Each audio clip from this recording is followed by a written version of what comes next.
63 killed in Pakistani bombing.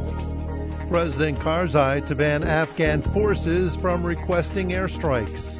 I'm Bill Michaels reporting from Washington. Pakistani police say 63 people were killed and nearly 200 wounded in a bombing targeting Shiites in southwestern Pakistan. A senior police officer says the bomb was detonated Saturday by remote control in a Shiite-dominated area of the city of Quetta. He says most of the victims were Shiite and that women and children were among those killed. A spokesman for the banned Sunni group claimed responsibility for the blast. Saturday's attack was the worst in Quetta since a series of bombings on January 10th in a Shiite-dominated area of the city killed 92 people. Afghanistan's President Hamid Karzai says Afghan security forces will be banned from asking NATO forces to carry out airstrikes on residential areas.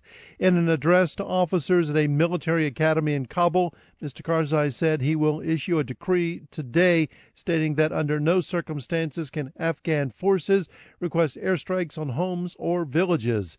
His announcement was an apparent reference to a NATO airstrike that killed 10 people, including women and children, in Kunar province Wednesday.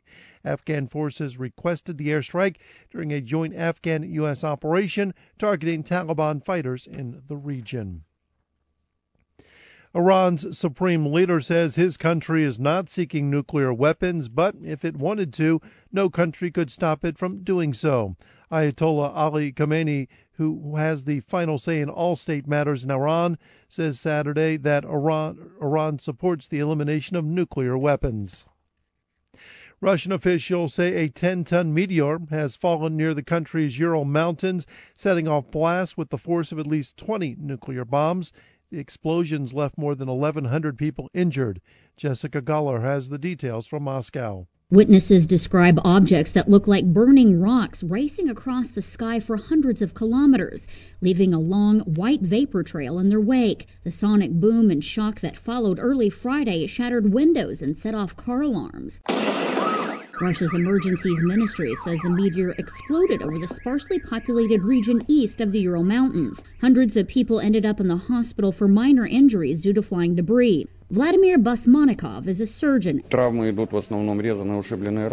says the wounds that people have received are mainly from windows and window frames. He says his hospital has treated 60 or 70 people. Jessica Guller for VOA News, Moscow. U.S. President Barack Obama says a thriving middle class is the true engine of America's economic growth. Mr. Obama said in his weekly address today, Americans must ask themselves 3 questions. How do we bring good jobs to America? How do we equip people with the skills those jobs require?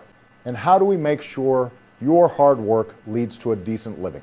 I believe all that starts by making America a magnet for new jobs and manufacturing. Representative Martha Robbie in the Republican address said Congress must protect country from devastating cuts set to take place March 1st. In his State of the Union address, President Obama himself admitted that these cuts were a really bad idea.